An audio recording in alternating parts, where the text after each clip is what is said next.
दीन बंधु का तात्पर्य क्या है वो तो प्रसंग हमने कहीं सुना नहीं। प्रभु सब अलग अलग स्वरूप उनका वर्णन हुआ, पर दीन बंधु का तो कहीं नहीं हमको दिखा। बोले बहुत अच्छा प्रश्न आपने किया है। एक ऐसा ही प्रसंग है दीन बंधु सुदामा जी का चरित्र। दीन सुदामा से, पर वो दीन बाहरी दीन भक्त इतने परम भक्त हैं, और भक्त का हृदय दीन होता है, वो दीन भाव ही होता है भक्त। वो यद्यपि वो बाहरी धन दौलत से गरीबी की बात नहीं है यहाँ कि बाहर में उनके पास महल नहीं है, सुख नहीं है, वैभव नहीं है। सुदामा जी तो इनसे बहुत ऊपर उठे हुए हैं। उनकी जो धर्म पत्नी सुशीला जी जो है, उनमें अभी थोड़ी भाव है कि लड़का बच्चा है, सबको व्यवस्था नहीं है। अब देखो सुदामा जी जैसा परम भक्त, भगवान के परम प्रेमी है, उनके धर्म पत्नी सुशीला जी पातिव्रत धर्म से युक्त परम निष्ठावान। पर देखो छोटे बालक हैं तो हृदय में भाव आती है, कामना आती है कि इसको भी अच्छे अच्छे भोजन पवाते, सुख वैभव होता, अच्छा वस्त्र होता। हर माता की ऐसी इच्छा भावना होती, तो इसीलिए उनको थोड़ा अलग रखा गया। और सुदामा जी को बिल्कुल ही अवधूत कोटि को कहा गया है। भगवान स्वयं कह रहे हैं कि ये अवधूत है, जो शरीर से ऊपर उठ गया। भगवान कह रहे हैं ऐसा संत बड़ी दुर्लभ है। सुदामा जैसा संत स्वयं भगवान कह रहे हैं बहुत दुर्लभ है। सोचो जिसके यहाँ रोज एकादशी, जब बालक भूखे हैं, अन्न नहीं है, वस्त्र नहीं है, कई दिन तक भोजन नहीं है, तो ये कह करके सुशीला जी जो उनकी धर्म पत्नी, वो ये कहती हैं बालकों को कि आज एकादशी व्रत है, इसीलिए भोजन नहीं बना है। सोचो किस प्रकार की जीवन निष्ठा से जी रहा है ये परिवार। हम सब थोड़े थोड़े अभाव में अपने आप को ऐसे कर लेते हैं जैसे यहाँ इतना अभाव है, पर सुदामा जी को कभी शिकायत नहीं है। वो तो बिल्कुल ही आनंद में दिन रात प्रभु के चित्त से अपना चित्त जोड़ करके बस। सुदामा जी को कोई गरीब कहता है, सुदामा जी कोई गरीब, गरीब वो होता है जिसको धन की कमी हो, धन के लिए मरता हो, संसार में जी रहा हो। सुदामा जैसे परम सिद्ध वो गरीब है जिसके लिए तीनों लोकों के स्वामी सर्वस्व न्योछावर कर दे, वो गरीब है। सुदामा जी अपने मस्ती में मगन है। किसी ने आकर के, एक साधु आए, उन्होंने सुशीला जी से कह दिया, ब्राह्मणी तुम्हारे पति का मित्र स्वयं द्वारिकाधीश है, फिर तुमको इस प्रकार के कष्ट क्यों झेलना पड़ रहा है? क्यों नहीं कहती कि द्वारिकाधीश से वो तो चाहे तो क्या नहीं व्यवस्था कर। क्योंकि पता था कि सुदामा जी के ऊपर प्रभाव नहीं पड़ेगा, क्योंकि सुदामा जी की जो स्थिति है वो तो इतनी ऊंची है कि भगवान भी अधीन है। भगवान यही तो चाह रहे थे कि सुदामा कम से कम हमसे एक बार तो हृदय से कहे, एक बार वहीं से कामना तो कर ले, खाली सिर्फ हृदय में, फिर तो हम उसके ऊपर त्रिलोक बार दे। पर सुदामा जी नहीं, ये अपने हृदय के, अरे करो तो तुम करो, नहीं तो हम काहे का, हमारी कोई इच्छा स्थिति बने ते रघुवर ते बने बिगड़े ते भरपूर।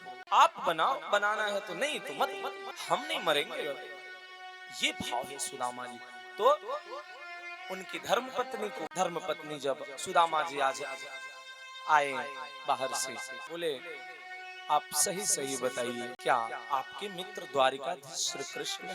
बोला हाँ, बाल्यकाल में था। आप क्यों नहीं जाते मिलने? बोले देखो हम भी उसके बहुत चर्चे सुने हैं इधर, बहुत उसका वैभव है, बहुत उसमें, पर पता नहीं अब पहचानता होगा नहीं पहचानेगा, वो बड़ा वैभवशाली राज्य का राजा है। नहीं नहीं आपको जाना चाहिए। एक पल सुदामा जी का हृदय बोला नहीं नहीं जाना है, पर फिर उनकी धर्मपत्नी ने कहा, बोले ठीक है जाएंगे, पर इतने वर्ष के बाद मित्र से मिलने को जाए तो खाली कैसे जाएं, और अपने यहाँ कुछ है नहीं। इन सब में एक भाव, और अपने यहाँ के चावल के एक दो दाना भी कभी रहा तो वो भी प्रभु को समर्पित कर दिया। कुछ नहीं भोग में रहा तो वही पधरा देते, दो दाने का ऐसे पत्ते पर रख, प्रभु यही मेरे पास। जैसे ही चले वहां से, आसपास जो ब्राह्मण जन थे उनके यहाँ कि कुछ मांग के लाएंगे। अब एक एक मुट्ठी 4 घरों से चावल मिला, तंदुल मिला उसको। अब बांधे, देखो यहाँ चावल तो 4 घरों से आ गया, अब उससे भी ज्यादा देखो ऐसी विडंबना और कैसी परिस्थिति है कि उसको बांधने के लिए वस्त्र नहीं, धोती के 4 टुकड़े को जोड़ करके जैसे तैसे कर करके उसमें बांध करके और चल दिए। आज सुदामा जी निकले घर से, प्रथम बार सुदामा जी जैसे ही वस्त्र की हालत इतनी खराब है, एक धोती है फटी पुरानी, उसी से आधा उसी को ऊपर आधा नीचे तन ढका हुआ है, जैसे तैसे चल दिए। धोती फटी सी लटी दुपटी अरो पाँव पान है कि नहीं सामा, द्वार खड़ो द्विज दुर्बल रह्यो चकिसों वसुधाय अभिरामा, पूछत दीन दयाल को धाम, बतावत आपनो नाम सुदामा, पूछत दीन दयाल को धाम, बतावत आपनो नाम सुदामा। रास्ते में चलते चलते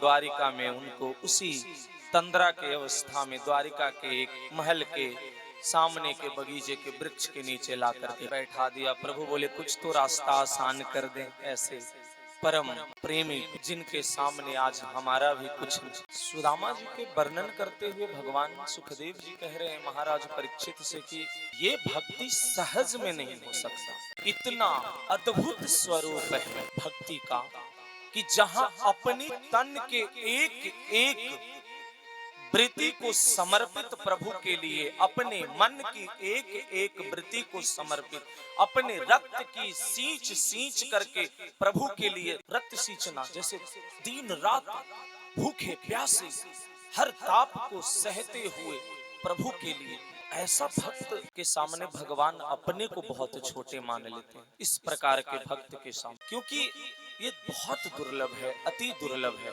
ऐसी भक्त, ऐसा प्रेमी बहुत दुर्लभ है। अब जैसे ही निद्रा खुली तंद्रा खुली, देख रहे हैं चारों तरफ महल ही महल है।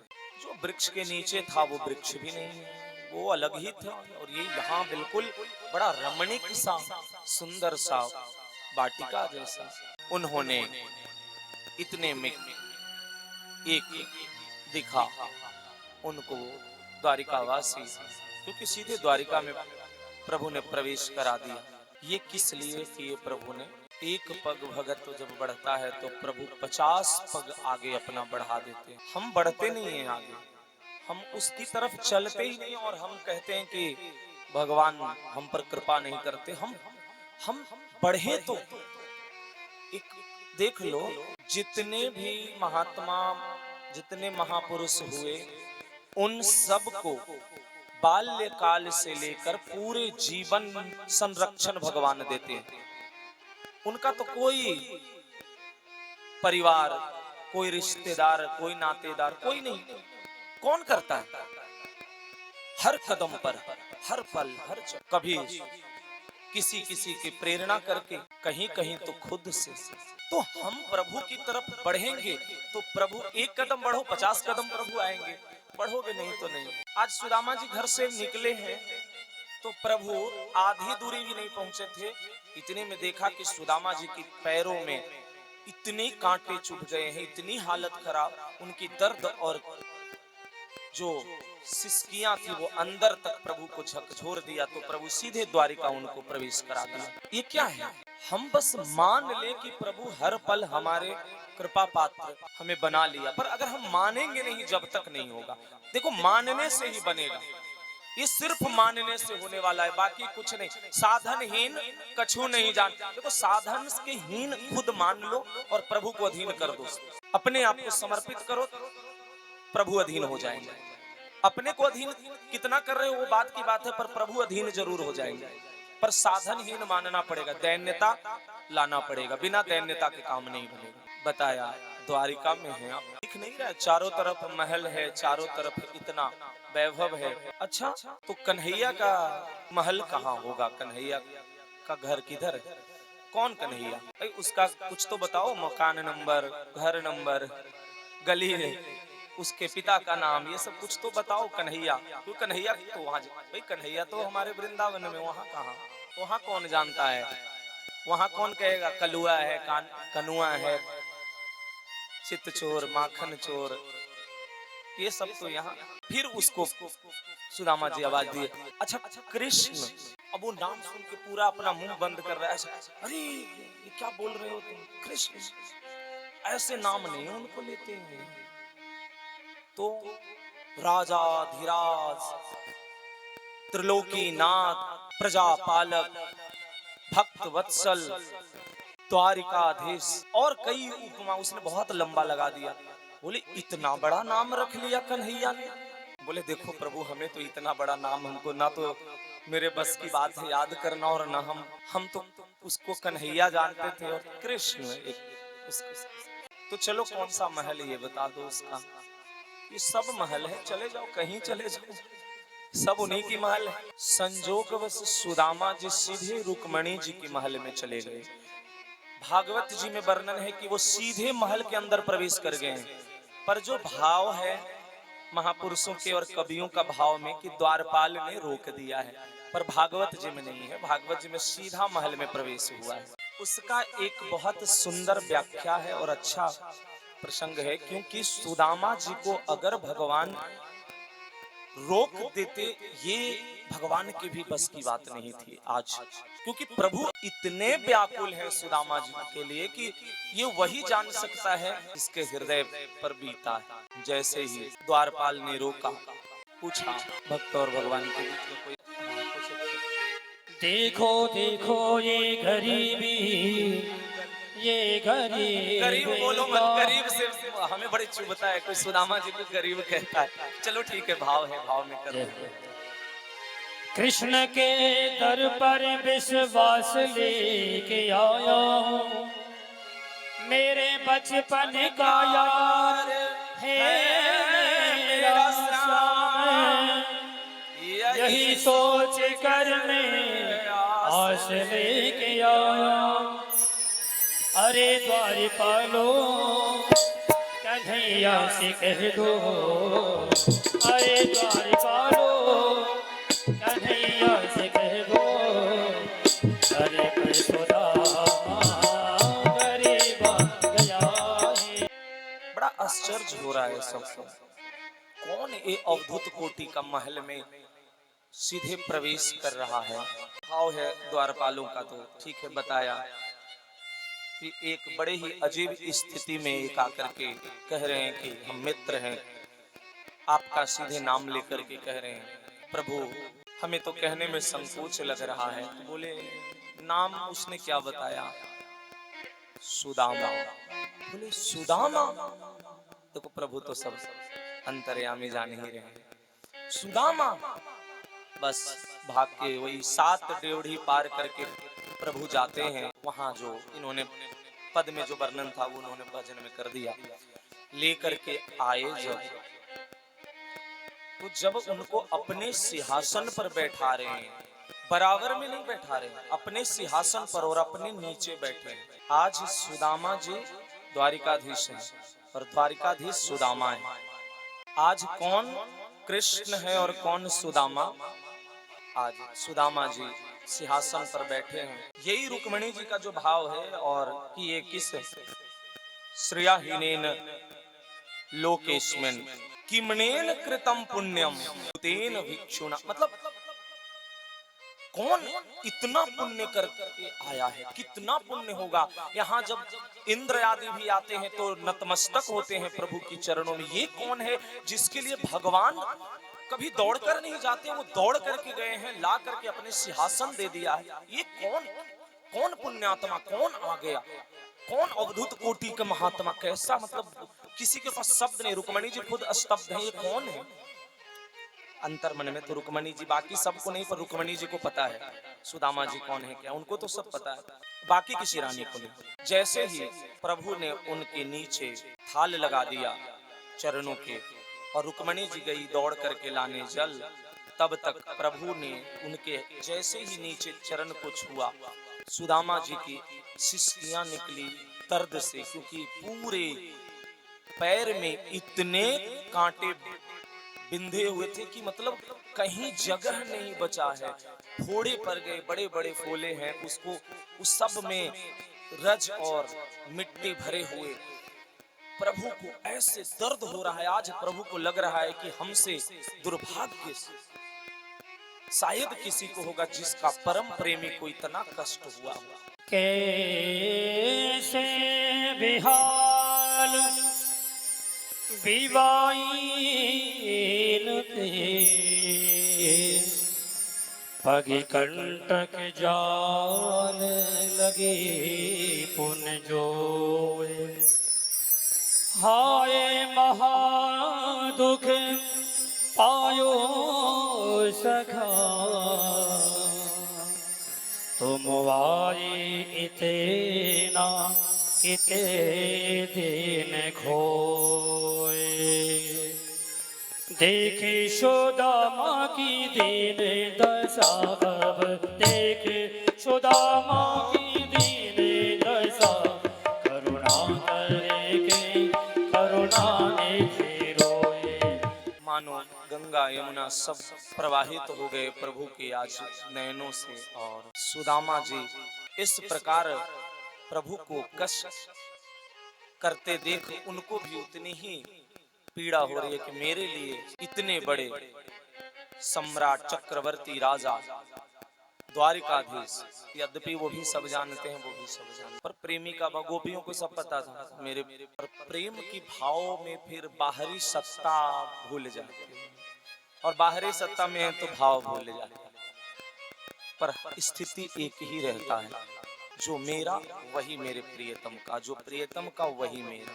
सुदामा जी की ऐसी ही हालत है। अब सुदामा जी से हाल चाल प्रभु पूछ, देखते हैं कि सुदामा जी बहुत असहज हो गए। अब देखो, देवी प्रयचरत साक्षात चमर व्यजनेन वै, कौन? देवी रुक्मणी, लक्ष्मी, स्वयं लक्ष्मी। देखो क्या ठाठ है, ये देख करके सब कह रहे हैं देखो ये क्या ठाठ है इस, कि आज स्वयं लक्ष्मी पंखा कर रहे हैं। ये कृपा पात्र ही समझ सकते हैं, जब पंखा कर रहे हैं। प्रभु को लगा शायद असहज हो, इसीलिए प्रभु अपने नित्य कक्ष में लेकर के, जहां प्रभु का सैया वहां ले गए। जो सैया देख रहे हैं तो ऐसा कि जब सुदामा जी को जब जा करके वहां बैठा है, बोले तुम आराम करो, थक गए होगे, तो जब उन्होंने लेटा तो उनको लग रहा है क्षीर सागर में हम मतलब शयन कर रहे हैं, ऐसा अद्भुत है। तो हाल चाल अब यहाँ से प्रभु का शुरू होगा। सुदामा जी सहज हुए तो प्रभु ने पूछा, अब ये बताओ ब्याह किया कि नहीं? हाँ, ब्याह तो किया, तुम्हारी भाभी बहुत ही सुशील है, नाम भी सुशीला है, और बहुत ठाठ से हमारी जीवन है, कोई कमी ना है। देखो, जो निष्काम भक्ति होता है, जिसमें चाहत नहीं होती, वो यहाँ सुदामा जी की। अभी भी कह रहे हैं बहुत ठाठ से मेरा जीवन चल रहा है परिवार के साथ, कोई कमी ना है। बढ़िया है, ठीक है। तो भाभी ने तो कुछ तो भेजा ही होगा हमारे लिए। अब सुदामा जी को याद आ गया तंदुल, यहाँ की वैभव सत्ता, वो देख करके जिस बिस्तर पर वो सैया पर बैठे हैं, उसमें बोले यहाँ पर वो जो ऐसे अपने हाथ को दबाए हुए पोटली, उन्होंने तुरंत बात को बदला और कहा, अपना बताओ तुमने विवाह किया कि नहीं? प्रभु बोल रहे, हमसे तुम ना पूछो तो बेहतर है, अभी हम इकट्ठे बताएंगे तुमको, क्योंकि हमारा बहुत छोटे से में नहीं हो सकता है। अब भाव देखो, प्रभु चरण दबा रहे हैं, रुक्मणी जी पंखा झल रहे हैं। यहाँ बड़ा अच्छा हास्य परिहास है थोड़ा दोनों का। प्रभु याद दिलाते हैं उस बाल्यकाल का, गुरुकुल में जो बारिश में शरद का जो रात्रि बीता दोनों का, जिसमें सुदामा जी ने उनके भी गुरु माता के द्वारा दी गई जो थोड़ी आहार थी वो ग्रहण कर लेते हैं सुदामा जी। वो प्रभु ने छेड़ा, जैसे ही वहां तक पहुंचने वाले थे बोले अब क्योंकि वहां पे सब खड़ी हैं, बोले रहने दो अरे वो बात कहाँ तुम लेके बैठ गए हो, वो छोड़ो उसको, अब ये बताओ तुमने भी, तुम तो मिलवाओ हमसे। बोले मिलवाएंगे नहीं, रुक जाओ, पहले ये बताओ क्या दिया है भाभी ने। प्रभु तो पीछे पड़े हैं। बस जैसे ही उनके हाथ की तरफ देखा, बोले ये हाथ बीमारी हो गया या क्या, मतलब ऐसे हाथ दबाए हुए हो। बोले ना बीमारी नहीं है, वो बहुत थक गए, आते दूर का रास्ता था, देखो हाथ पैर दुख गया है, इसीलिए इसको ऐसे दबाए हुए। प्रभु की तो प्रभु तो सब जान रहे। प्रभु लाओ, तब तो और अच्छा है कि हमको सेवा करने में आनंद आएगा। अब हाथ की सेवा देखो, पहले बोलना चाहिए था हम तुम्हारे पैर में इतने देर से लटके हुए, तुमको दर्द हाथ में। भैया सुदामा, अगर तुम हमको बताता कि हाथ में दर्द है तो हम हाथ की सेवा करते, पैर में हम लगे पड़े हैं पिछले कई पहर से। अब उन्होंने, प्रभु ने हाथ को पकड़ा और पोटली खींच लिया, जैसे ही निकाल करके देखा है उस तंदुल को, प्रभु को देखते ही अश्रु की धार बह उठी। भाव की जो भाव प्रस्तुत किया था ना कि एक हमारे यहाँ रोज एकादशी है, ये भाव जो है प्रभु को चुभा है, बहुत हृदय में पीड़ा पहुंचाया। इतने वैभव, इतने भोग, इतनी सब संपन्नता यहाँ है और किसी के घर में 2 रोटी की व्यवस्था नहीं है, वो भी हमारा परम प्रेमी जिसने हमें अधीन कर रखा है। आज करुणा निधान स्वयं, आज ये दीन बंधु जो महाराज सुखदेव जी जो कह रहे हैं कि दीन बंधु, जब महाराज परीक्षित ने पूछा दीन बंधु का उनका स्वरूप, तो ये दीन बंधु का स्वरूप। जैसे ही पहले मुट्ठी प्रभु ने पृथ्वी, 2 लोग तो 2 मुट्ठी के ही बार दिए, तीसरी मुट्ठी जब रुक्मणी जी ने छीन लिया, दौड़ करके देखा प्रभु ये क्या कर रहे हैं, और तीसरी छीन कर प्रभु से कह रहे हैं पेट में दर्द होगा क्योंकि ये कच्चा चावल है। कहते हुए और हम सब भी प्रसाद, क्योंकि ये संत महात्मा जो आए हैं इनके द्वारा लाई गई प्रसाद हम सबको मिलना चाहिए, आप अकेले नहीं है इस राजमहल में। रुक्मणी जी तो सब, उनमें तुरंत वो सब में प्रसाद के रूप में बटा। और अब सुदामा जी को यहाँ खूब आनंद आ रहा है, भाई ठाठ यहाँ मिल गया सुदामा जी को, तो खूब सेवा हो रहा है। अब प्रभु ने कहा, जब उन्होंने कहा कि अभी तक बताया नहीं कि तुमने विवाह जो किया है वो बताओ, बोले अब मिलवाते हैं, देखो पहले रुक्मणी जी आई, बोले देखो पहले वो तो कुछ को तो तुमने देख ही लिया। तो बोले सुदामा जी को लगा कुछ का मतलब क्या, 1-2 विवाह किया। बोले अच्छा इतनी वैभव, इतने 2 विवाह तो होने ही चाहिए। तो रुक्मणी जी और सत्यभामा जी को उन्होंने देखा, तो आशीर्वाद दे रहे हैं आयुष्मान भव, अलग अलग उनको जो भी अपना उनका भाव है। अब ये बात प्रभु कह रहे हैं रुक्मणी जी से कि सबको बोल दीजिएगा कि आकर आशीर्वाद ले, क्योंकि आज जो यहाँ हुआ है इस द्वारिका के राजमहल में, ये कभी नहीं ऐसा सौभाग्य मिलेगा, क्योंकि जो आज पधारा है, जिसके चरण रज से तीनों लोक कृतार्थ करने में सामर्थ्य रखता हो, वो सुदामा का चरण है। सुदामा का चरण का प्रताप तीनों लोक को परम पावन करने में सर्व सामर्थ्य रखता है। आज सबको आशीर्वाद, क्योंकि ये सिद्ध कोटि के हैं।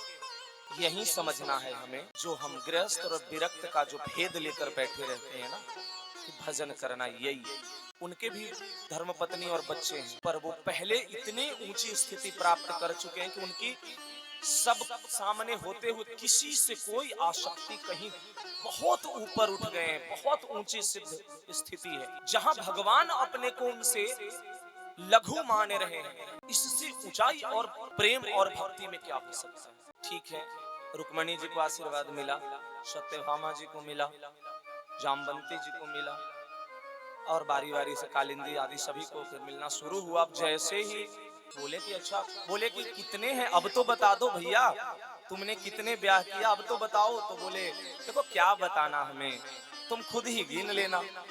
तीन लगा चलो 10-20 होगा, इससे ज्यादा तो नहीं, 4 तो देख लिए, तब इनको लगा 10-20 होगा। सबको आशीर्वाद देते देते अब इतना लाइन सा पंक्ति लंबी लग गई, अब इनकी पूरी मुख दर्द होने लगा आशीर्वाद देते देते। ये बोल रहे हैं कन्हैया अब तो बताओ कितना ब्याह किया है। बोले 16,108। प्रभु रहने दो, 5,000 होते होते तक तो मेरी ये हालत की कंठ से आवाज न निकले आशीर्वाद। अब सुदामा जी बोले, तब भगवान कह रहे नहीं नहीं देखो, अगर बाकियों को नहीं दोगे तो सब नाराज हो जाएगी, सबको आशीर्वाद देना पड़ेगा भैया। कह रहे नहीं, अरे हम तो, हमारी तो क्या हालत होगी, देखो ऐसी मेरी हालत पहले से कैसा। तुम 16,108, हमें नहीं पता था कि तुम यहाँ पहुंचे। 5,000 होते होते तक सुदामा जी की हालत कर, सिर्फ बाद में क्या आशीर्वाद है, भव भव भव भव, इससे ज्यादा कुछ मुख से आयुष्मान भव तो ये वो तो कुछ निकल ही नहीं रहा है, सौभाग्यवती भव ये सब कुछ नहीं हो रहा है। शुरुआत के 5, 10, 20, 50 तक ये सब पूरी 3-3, 4-4 लाइनों का आशीर्वाद मिला। हम लोग आशीर्वाद देते हैं ना, श्रीर वर्चस्व आयुष्य आरोग्य विधा क्षोभ मानव महीयति धनम धान्यम बहु पशु पुत्र लाभम। अब एक को देना हो तो पूरा दे दें, अब दीर्घमायु तक जाते जाते अब 1, 2, 4 तक के अगर पूरा, अगर 50, 100, 200 के ऐसे बोलना हो तो हमारी भी क्या हालत होगी। प्रभु, सब प्रभु हैं, आप ही हो। कभी सुदामा जी की यहाँ दशा है। तो अब सुदामा जी कहा, देखो वो भी परम ज्ञानी है, ऐसा नहीं, उन्होंने कहा देखो तुम सबके प्राणपति हो और ये 16,108 सब तुम्हारी रानी, तो तुमको हम आशीर्वाद इकट्ठे दे देते हैं और तुम सब में बांट देना, क्योंकि तुम भाई तो तुम तो सबसे मिलते ही रहते होगे और तुम सबके लिए सर्वस्व हो भी, तो कोई किसी को कोई तकलीफ भी नहीं होगा, कोई नाराज भी नहीं होगी, रूठेगी भी नहीं। तब वो बोले हाँ ये ठीक कह रहे हो, ये कर सकते हैं। सुदामा जी बोले 16,000 में तो आज हम यहीं निकल पड़ेंगे, जो स्थिति 16,000 का आशीर्वाद देते देते। खूब प्रभु सेवा किए और सुदामा जी कुछ दिन के लिए सब विस्मृत सा प्रभु ने अपनी माया से कहो जैसे, हालांकि सुदामा जी पर माया का प्रभाव नहीं होता, पर लीला है। फिर सुदामा जी को याद आया नहीं नहीं घर जाना है। जब वहां से निकलने को होते हैं, विदा लेते हैं, हालांकि प्रभु मना करते हैं, पर जब विदा लेते हैं तो जैसे ही वहां से निकलते हैं, अब सुदामा जी को लगता है कि हम तो यहाँ इतने ठाठ से रहे, खूब खाया पिया, चक के मौज कर लिया, जो हमें भेजा, जिसने इतना उम्मीद लगा करके, उसके लिए तो कुछ लिया ही नहीं, कुछ मांगा ही नहीं। अब सुदामा जी को थोड़ा अंतर मन में, अब यहाँ लगा सुदामा जी रास्ते में जा रहे हैं। अब देखो प्रभु कितने कृपालु हैं, प्रभु से रहा नहीं गया, सुदामा जी का बिछड़न यहाँ सहा नहीं गया, तो प्रभु भेष बदल करके गाड़ी लेकर पहुंच गए, बैल को, जो भी उस समय रथ गाड़ी बैलगाड़ी कह लो, और उनको साथ बैठा करके और छोड़ते हैं। और खूब प्रभु अपने ही शिकायत, अपनी ही निंदा कर रहे हैं। बोले हमारा मित्र है सुदामा जी, बोला क्या कुछ नहीं दिया, खाली हाथ आए हो, क्या बात करते हैं। बोले ऐसा मत कहो, मेरे प्राण है, मेरा जीवन है, उसके लिए देखो भक्त ऐसा ही होता है, जो प्रेमी होता है वो ऐसा ही होता है। अगर कोई कहता है अरे इतने दुख में हो, क्या भगवान तुमको इतने दिन रात भगवान के भजन करते हो और तुम्हारे शरीर में इतना दुख और कष्ट है, प्रेमी होता है वो कहता है तुमको ये कष्ट दिख रहा है, पर ये कष्ट के पीछे का दुलार तुम नहीं देख सकते, क्योंकि वो वही देखता है, वही जानता है। बाहर में किसको पता है, बाहरी लोगों को तो बस ये दिखता है कि इनको ये तकलीफ है, इतनी पीड़ा है। ये सब संतों को प्रायः बहुत पीड़ा होती है, शारीरिक पीड़ा सबको भी है, क्योंकि 2 कारण से होती है। प्रथम, प्रारब्ध को इसी जन्म में पूरा उनको भोगना होता है, क्योंकि और जन्म लेना नहीं। और दूसरा, जितने लोगों का मंगल विधान वो आशीर्वाद देते हैं, तो कितने का कष्ट भी उनके ऊपर आता है। ये एक नहीं, हजारों उदाहरण है कि दूसरे का कष्ट संतों ने अपने ऊपर लिया। अब ये पता थोड़े चलता है, बता के थोड़े लेते हैं। संत हृदय नवनीत समाना है, वो हृदय, क्योंकि वो मंगल ही विधान संसार के लिए करते हैं, वो सब जगह विचरते हैं मंगल विधान के लिए, पर बाहरी नहीं। बाहरी जो हमारी जो चक्षु है उससे हम नहीं देख सकते, हमें क्या दिखता है, ये कैसा, देखो ये संत को, ये अपने को संत कहते हैं, भजन परायण कहते हैं, अपनी कष्ट तो हर नहीं सकते। अरे वो अपनी कष्ट चाहे तो एक संकल्प में हर ले, एक संकल्प कर दे। भजन में इतनी सामर्थ्य है कि संकल्प करके, पर उसको चाहत ही नहीं होती, बिल्कुल चाहत नहीं होती है, वो हर भी लेगा तो क्या होगा, अपना भजन को नष्ट नहीं कर सकते, क्योंकि ये शरीर आज न कल फिर भी जाना ही है भाई, ये तो रहेगा नहीं है सदा सर्वदा के लिए, तो हम आए नहीं। रहा न रावण सा अभिमानी, हिरण्याकश्यप सा वरदानी, कोई नहीं रहा यहाँ, तो बड़े बड़े वरदान लिए हुए आए वो भी गए। तो जब जाना है और ये भी नहीं पता कि कल जाना है कि आज जाना है, तो जो पूरे जीवन का जो हमारा हर एक पीड़ा सहसा करके जो प्रभु के लिए हमने किया, उसको हम यही खर्च कर दें इस नश्वर शरीर के लिए जिसको मिटना है। ये तो वही है बात कि कांच की भाव में मनी बेच के आ गए बाजार में, चमकता कांच देख लिए, उसको उठा लिए और मनी रख के चले आए, क्योंकि कांच की टुकड़ा बड़ा है, खूब चमक रहा, तो मनी छोटा लगा रही है तो छोटा, उससे बड़ा मनी मिल गया, ले लिए। आधी छोड़ पूरी को धावे, ऐसे गिरे कि था न पावे। यही हमारी हकीकत है। थोड़ी ज्यादा पाने के चक्कर में जो मेरे पास है वो सब, पर ये संत महात्मा की लक्षण नहीं है। वो नहीं चाहते चाहे शरीर खंड खंड हो जाए, चाहे जितना कष्ट हो, जितना पीड़ा हो, वो तो मुस्कुरा करके चित्त जोड़ करके प्रभु में वो सह लेते हैं। क्योंकि चित्त जब प्रभु में लगता है तो कष्ट पता नहीं चलता। बाहरी पीड़ा होती है, ऐसा नहीं है कि शरीर में, पर जब चित्त लग जाता है प्रभु में तो नहीं। ये प्रत्यक्ष कई महात्माओं का देखा है, जिसमें और पढ़ने में भी सुनने में भी उड़िया बाबा, पूज्य उड़िया बाबा का वर्णन है। पूज्य धर्म सम्राट करपात्री जी महाराज का, पूज्य भाई जी महाराज उदर के कैंसर से पूरे जीवन उन्होंने कष्ट में रहा। अब सोचो कि जिनके शरीर नित्य वृंदावन है, जहाँ प्रिया प्रीतम नित्य रास करते हैं, उस शरीर में उदर में कैंसर है। सोच लो क्या वो इतनी, मतलब प्रियालाल के लिए क्या है, एक तृण से भी छोटा उसको मिटाने में, पर वो नहीं, वो चाहते नहीं है कि मिटे।